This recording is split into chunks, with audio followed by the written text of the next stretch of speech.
Good afternoon. Good afternoon. It's a high honor and a distinct privilege to be joined today by Whip Catherine Clark, Caucus Chair Pete Aguilar, members of House Democratic leadership, and the House Democratic Caucus. House Democrats are here on the Capitol steps to reiterate our strong opposition to this spending bill because it fails to address the Republican health care crisis and it fails to extend the Affordable Care Act tax credits. House Democrats will continue to support our men and women in uniform. We will continue to support hardworking federal employees. We will continue to support our law enforcement personnel. House Democrats will continue to support our air traffic controllers. We will continue to support our TSA agents. We will continue to support our civil servants who have been under attack since day one of the Trump administration. But we cannot support the Republican effort to gut the health care of the American people.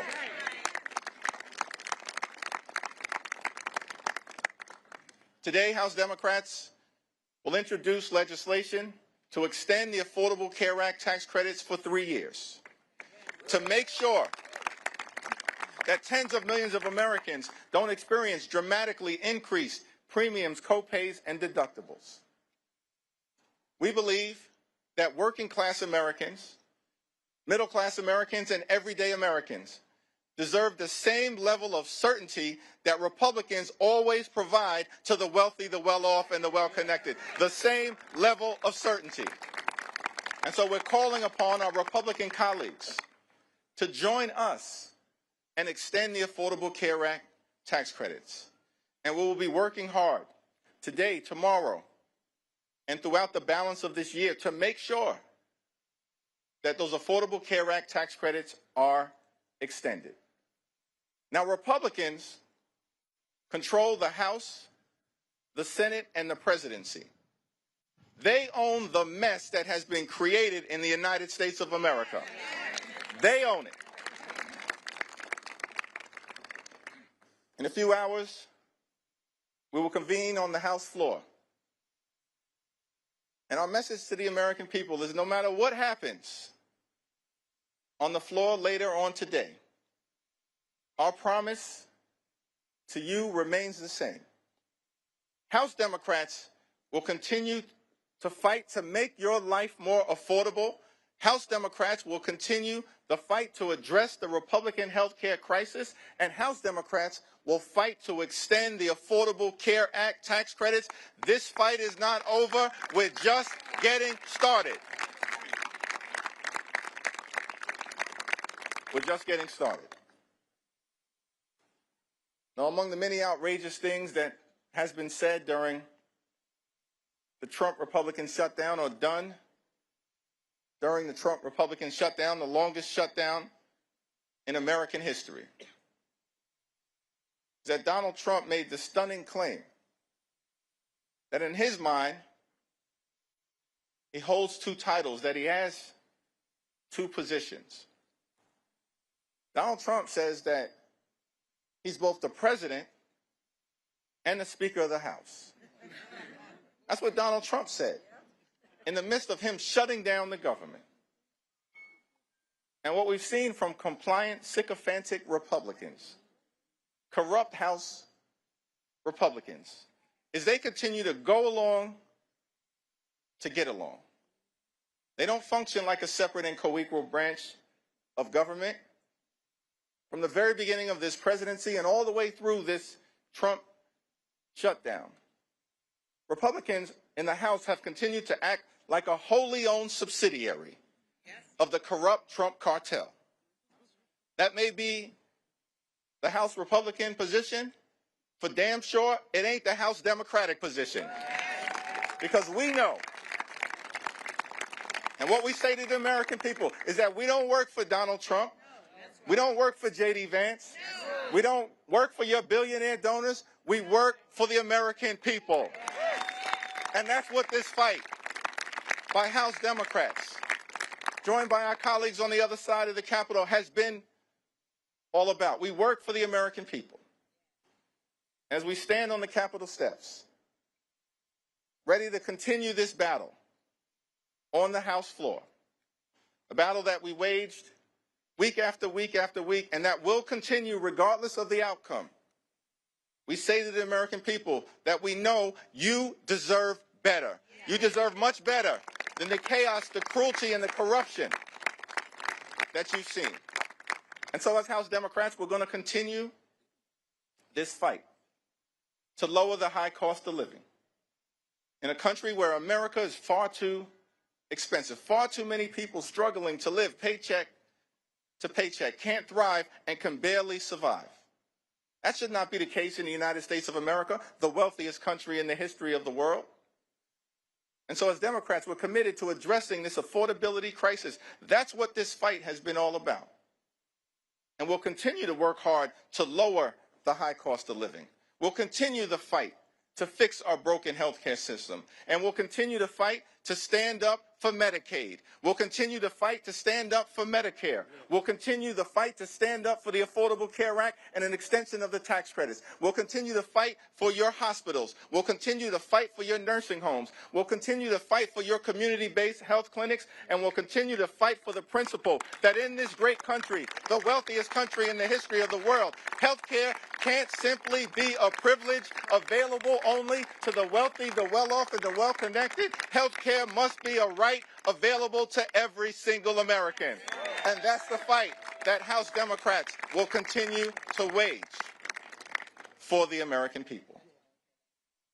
It's now my great honor to yield to the freshman leadership representative, someone who's gotten off to a great start, helping to lead the freshman class, the first term members during this turbulent and tumultuous period here in the United States Congress and for the country.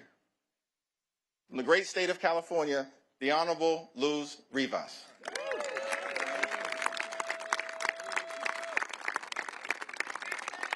Thank you, Leader Jeffries, Whip Clark, and Chair Aguilar for your leadership. House Democrats are back in Washington, D.C., ready to vote once again to protect health care for working families across the country.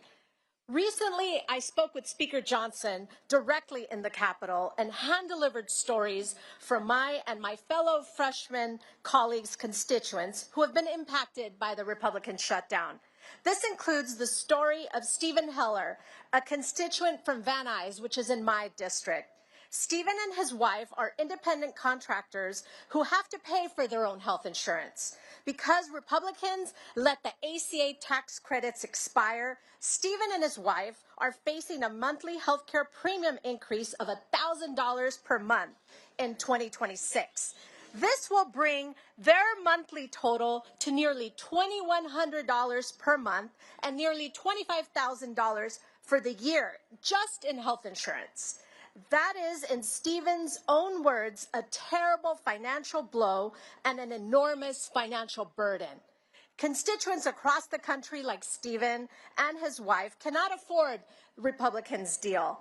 I will vote no and continue to fight with House Democrats to protect the ACA subsidies that Stephen and millions of Americans rely on. House Democrats will continue our fight to protect health care, lower the cost of living, and keep the American dream attainable for all. Thank you. And next, I'd like to introduce my amazing colleague from Michigan, Congresswoman McDonald-Rivet.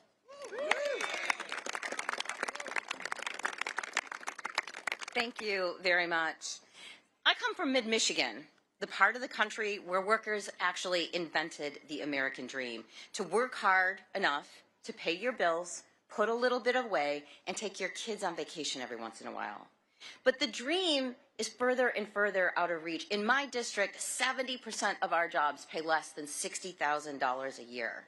So this health care crisis that Republicans have created, $1 trillion in Medicaid cuts and gutting the ACA in order to pay for the tax break for the ultra-wealthy, is making things so much harder.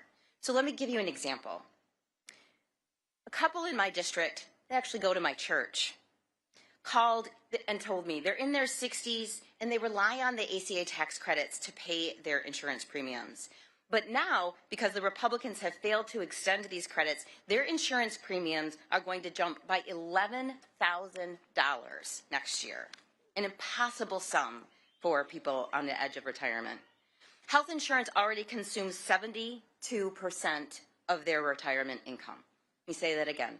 72% of their retirement income, and is about to go up another $11,000. That means they're facing devastating choices between doctor's visits and paying the mortgage, between cancer screenings and putting food on the table, between prescription drugs and heating their home. Or even, frankly, to get insurance at all. They told me, and this is a direct quote, they are strongly considering going without coverage and taking their chances rather than continuing to pay the premium. Because here's the reality. They actually can't pay that premium. I came to Congress, we all came to Congress to help people like them. Lower cost, better care, more jobs. One easy critical step is simply passing to extend the ACA credits. Yes. It is time we pass it before they pay the cost. Thank you. It is my pleasure to introduce my colleague from California, Representative Tran.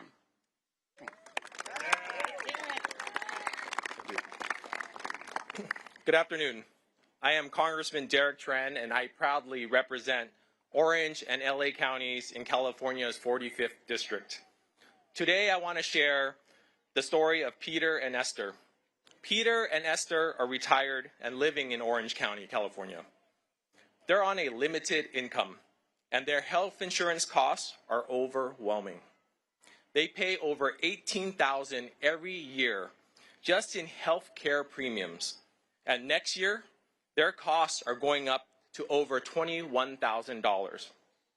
When you're retired and living on a fixed income, that kind of cost increase can be devastating. Peter has been trying to get his wife Esther on Medicaid so she can get the care she deserves without going bankrupt. But he keeps hitting roadblocks. The red tape, long lines, and staffing shortages preventing Esther from even being considered for Medicaid coverage is harmful to our country. And instead of joining us to fix this crisis, the Republican majority has demanded more cuts, causing more pain and suffering for the American people. I am here today for people like Peter and Esther. They deserve better than this. Every American deserves better than this. While we're fighting for health care, Republicans are fighting for tax cuts for the billionaires. I'll keep fighting to make sure people like Peter and Esther can afford the care that they deserve. And I hope our colleagues on the other side of the aisle will join us. Thank you so much. It is with great privilege that I introduce and yield time to Congresswoman Sarah McBride from the great state of Delaware. Thank you so much, Representative. Thank you so much, Leader Jeffries, Whip Clark, and Chair Aguilar for bringing us together today. We stand here today, 42 days into a government shutdown and 54 days since the House last met, because Republicans have presented the American people with a false choice between reopening government and addressing this healthcare crisis. There is simply no reason why we can't do both. The only thing that has been standing in our way is Republican cruelty. Republicans have played a game of chicken with food assistance, travel safety, and federal paychecks, all because they will stop at nothing to cut your health care. The only thing that congressional Republicans are more loyal to than Donald Trump is to cutting the health care of the American people. Let's be clear. This health care crisis is a choice by congressional Republicans and Donald Trump, who have inserted a $1 trillion bomb into the American health care system. And it is starting to go off. Millions right now are facing skyrocketing premiums. The largest cut to Medicaid in American history is on the horizon. Rural hospitals will close. Doctors' offices will shutter. Donald Trump loves to own things and slap his name on them. Well, he now owns the American healthcare system. It is Trump care. Millions losing coverage, that's Trump care. Americans paying more for insurance, that's Trump care. Everyone having to drive longer and take more time off work, that is Trump care. Donald Trump and congressional Republicans have raided your health care and used that money as a piggy bank to reward their donors with massive tax breaks.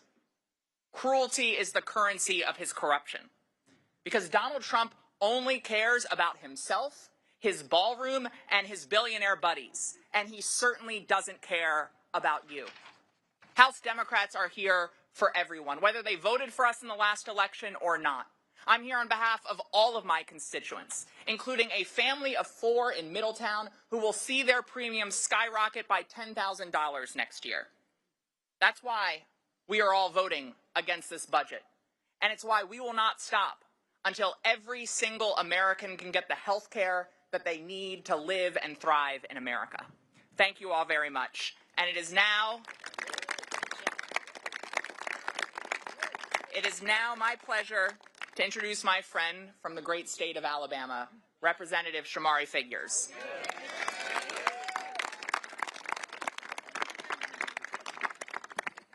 Thank you. House Democrats just spent the better part of the last 40-plus days fighting to keep health care affordable for millions of Americans, while our House Republican colleagues were on a taxpayer-funded vacation. During this shutdown, the realities hit home for a lot of people. Mothers had to worry about how they would take care of their children, their babies, without WIC. Families stood in pantry lines. Families are still standing in food pantry lines. In the month of November, the month of Thanksgiving, because SNAP benefits were expired, and this administration chose to use them as pawns in this game. Capitol Police officers, members of the military, my staff, all of our staff, and millions of other federal workers had to deal with the uncertainty and the stresses of missing paychecks. And for what in the end? What were Republicans willing to give in the end? Nothing more than a handshake deal to take a future vote on extending the health care subsidies, when we all know that that future vote is the equivalent of asking 2 wolves and a chicken to vote on what's for dinner. It is dead on arrival. It is dead on arrival. Now, I can speak to you as someone from a different perspective. A lot of us represent districts where we can talk about what could happen or what may happen. Let me tell you about what my district looks like in the state of Alabama. And it doesn't look too dissimilar from my fellow colleague from Alabama, Congresswoman Terry Sewell's district. I got about 50,000 people in my district who are slated to see their health care premiums on average nearly double. And this is in a district where the individual median income is just north of $32,000. I have 13 counties in my district. 10 of them either do not have a hospital because it has recently closed, or their hospital is on literal life support and they have to go to a county commission or a city council every single month to make payroll. And the largest hospital in Montgomery, Alabama, the state's capital, is in the midst of a bankruptcy and also facing risk of closure. And this all in a state that has the 3rd lowest life expectancy in the United States of America. So healthcare for us is not a talking point. Healthcare for us is, protecting healthcare for us is a requisite. It's a requirement. It's something we have to do. And if you ask us if the shutdown was worth it, I say, hell yes, it was worth it. Because fighting to maintain health care for American people, there's nothing more pure than that. There's no more important role that we have here as members of Congress than to ensure the health care of the American people. Okay. And so while the failure of Republicans to do anything to protect health care is truly disappointing, I want the world to know that my Democratic colleagues here in the House, they can ride with me in any battle I face in my life. They stood with us under the leadership of Hakeem Jeffries to make sure that we kept this front and center. And I look forward to remaining committed to this fight for all of Alabama and for all of America. And with that, turn it back over to our leader, future Speaker Jeffries.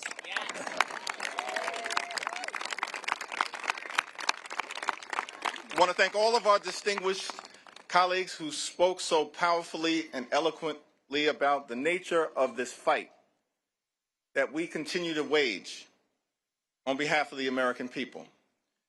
And these are first-term members of Congress. But they recognize that as Democrats, we stand on the shoulders of many who, decade after decade, century into century, have always fought to make life better for everyday Americans and to protect the health care and enhance the health care of the American people. That's the continuing and enduring legacy of the Democratic Party. FDR fought for it.